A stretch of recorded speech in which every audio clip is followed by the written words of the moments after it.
Assalamualaikum warahmatullahi wabarakatuh. Perkenalkan, nama saya Cahyaning Tias dari program studi Teknik Sipil Universitas Widyatama.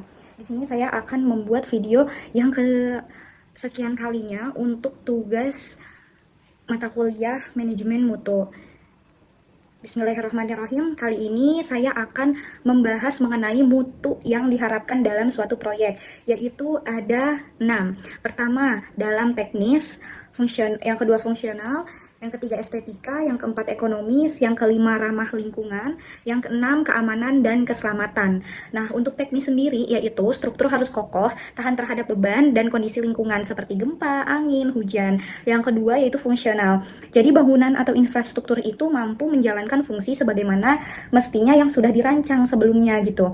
Yang ketiga ada kesesuaian dengan rencana arsitektural, termasuk keindahan dan detail. Nah, ini masuknya ke estetika. Yang keempat ada ekonomis, yaitu efisiensi dalam penggunaan sumber daya tanpa mengurangi kualitas. Yang kelima ada ramah lingkungan dengan mematuhi standar keberlanjutan, sustainability, seperti hemat energi dan minim limbah. Yang terakhir, yang keenam pastinya ada keamanan dan keselamatan. Itu pasti sangat penting banget, bukan dari segi bangunannya aja, tapi dari segi kita, orang-orang yang terlibat dalam membangun suatu bangunan tersebut, yaitu pastinya harus memastikan keselamatan pekerja selama konstruksi dan pengguna bangunan tersebut setelah bangunannya selesai atau jadi.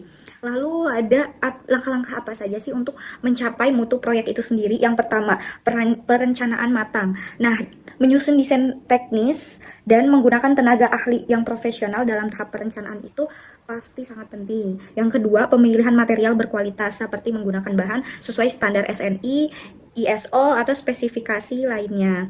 Yang ketiga, ada manajemen proyek yang efektif, memastikan timeline anggaran dan pelaksanaan sesuai rencana. Lalu menggunakan metodologi manajemen seperti CPM atau Critical Path Method atau AGIL. Yang keempat, ada pengawasan dan inspeksi berkala, yaitu melibatkan konsultan pengawas dan menggunakan teknologi seperti drone atau software BIM untuk memantau kemajuan proyek.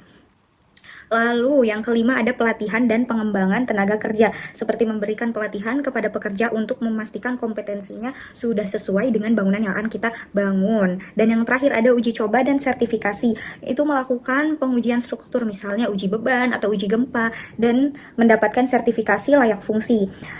Pastinya ada kendala ya guys ya. Kendala yang mungkin terjadi dan solusinya tuh apa aja sih? Yang pertama, kendalanya itu keterbatasan anggaran. Yang kedua, sumber daya manusia atau SDM yang tidak kompeten. Solusinya kita harus merekrut tenaga kerja yang bersertifikasi atau yang sudah mengikuti pelatihan yang berpengalaman sebelumnya.